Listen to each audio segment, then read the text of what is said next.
स्वागत है आपका हिंदी कहानी घर चैनल पर। हाय ऋषि। अनाया का वो छोटा सा मैसेज जैसे एक पुल बन गया था दो अनजान दिलों के बीच। और फिर उस पुल पर दोनों धीरे धीरे चलते हुए मिलने लगे। उस रात काफी देर तक बातें होती रहीं। कभी किताबों के बारे में, कभी पुराने गानों के बारे में, कभी बस यूं ही बेवजह हंसते हुए। ऋषि की बातें अनाया के दिल को हल्का कर देती थी, जैसे बरसों से दबी कोई मुस्कान आजाद हो रही हो। अगले दिन कॉलेज से लौटते वक्त अनाया ने बस वही ली, वही 13 नंबर बस। दिल में एक अनकही उम्मीद थी, शायद आज फिर ऋषि मिल जाए। बस आई। इस बार भीड़ कुछ ज्यादा थी। अनाया ने मुश्किल से खड़े होकर खुद को संभाला। तभी एक जानी पहचानी आवाज आई, यहाँ आओ, सीट खाली है। अनाया ने पलट कर देखा। ऋषि, वही मासूम मुस्कान, वही हल्की सी चमकती आंखें। उसने अनाया के लिए अपनी सीट पकड़ रखी थी। अनाया बिना कुछ कहे जाकर बैठ गई।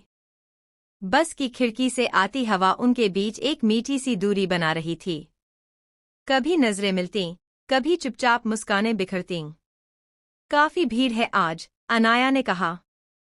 तुम्हें ढूंढने वाले कभी कम नहीं होते, ऋषि ने मजाक में कहा, पर उसकी आंखों में जो सच्चाई थी वो मजाक नहीं थी। अनाया ने नजरें झुका लीं। दिल की धड़कनें जैसे कानों में सुनाई दे रही थीं।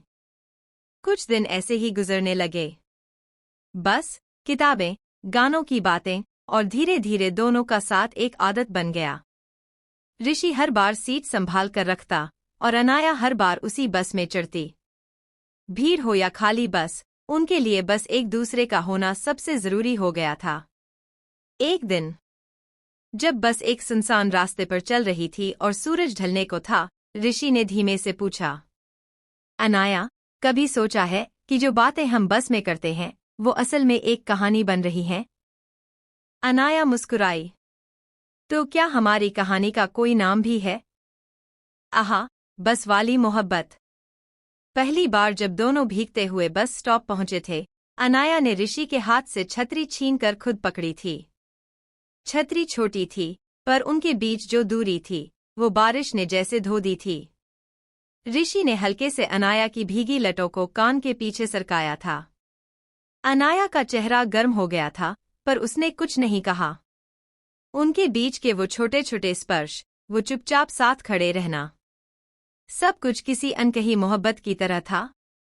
किसी दिन किसी बात पर थोड़ा मनमुटाव भी हुआ। अनाया नाराज होकर दूसरी सीट पर जाकर बैठ गई थी।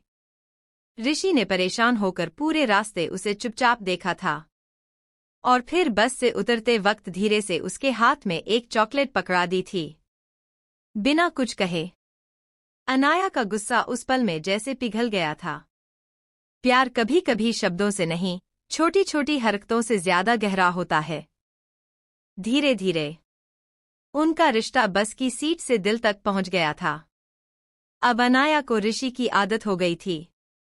ऋषि के बिना सफर अधूरा सा लगता था। और ऋषि, वो तो अनाया के ख्यालों में ही जिया करता था।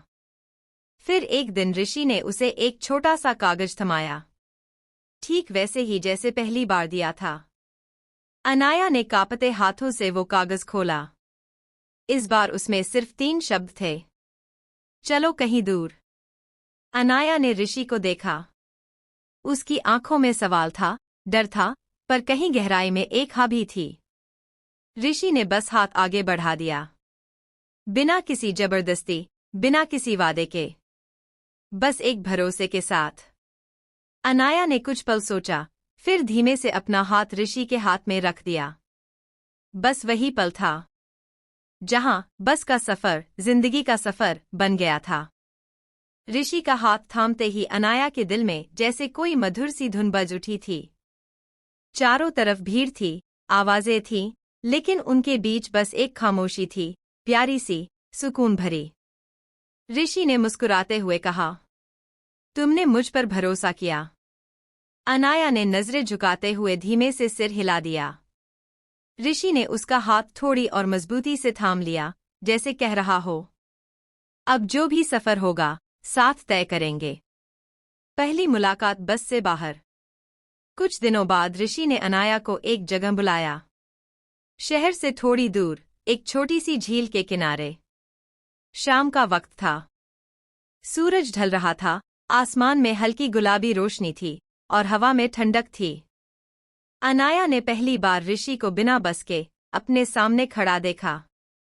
ऋषि ने सफेद शर्ट और हल्की जीन्स पहन रखी थी। इतना साधारण, फिर भी अनाया को लगा कि वो दुनिया का सबसे खूबसूरत लड़का है।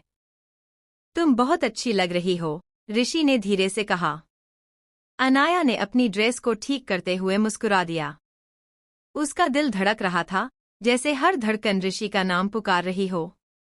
चलो, ऋषि ने कहा और झील के किनारे टहलने लगे। पैरों के नीचे नरम मिट्टी थी और आसमान पर उड़ते परिंदे। दोनों के बीच बातें बहुत कम थीं, लेकिन आंखें सब कह रही थीं। कभी अनाया मुस्कुराती, कभी ऋषि उसे चुपचाप देखता। कभी कभी उनके हाथ एक दूसरे से छू जाते और अनाया का चेहरा गुलाबी हो जाता। एक जगह ऋषि रुक गया। आंखें बंद करो, उसने कहा। क्यों? अनाया ने हंसते हुए पूछा। बस भरोसा करो, ऋषि ने मुस्कुराकर कहा। अनाया ने आंखें बंद कर लीं।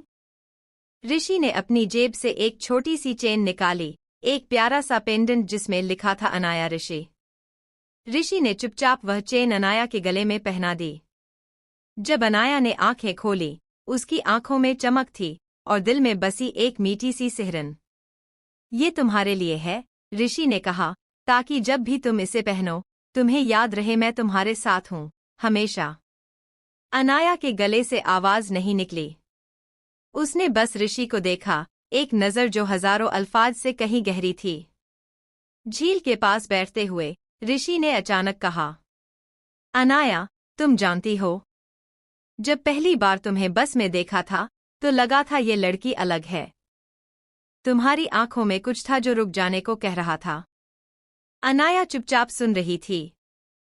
उसकी उंगलियां घास के तिनकों से खेल रही थी, लेकिन दिल पूरी तरह से ऋषि के शब्दों में उलझ चुका था।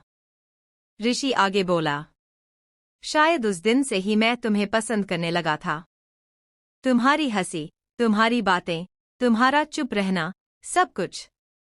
फिर उसने रुककर अनाया की आंखों में झांका और फुसफुसाया। मैं तुमसे प्यार करता हूँ, अनाया, बहुत ज्यादा। कुछ पल तक बस हवाओं की सरसराहट थी। अनाया का दिल इतनी जोर से धड़क रहा था कि उसे डर था ऋषि भी सुन लेगा। धीरे से, बहुत धीरे से, अनाया ने अपना सिर ऋषि के कंधे पर टिका दिया। ऋषि ने उसे एक पल के लिए कसकर पकड़ लिया, जैसे इस दुनिया की सारी अधूरी चीजें अब पूरी हो गई हों। चांदनी नीचे बिखरी थी, हवाएं गुनगुना रही थीं, और दो दिलों के बीच सिर्फ एक वादा था, हमेशा साथ रहने का। भाग 3 के लिए जुड़ रहे चैनल के साथ।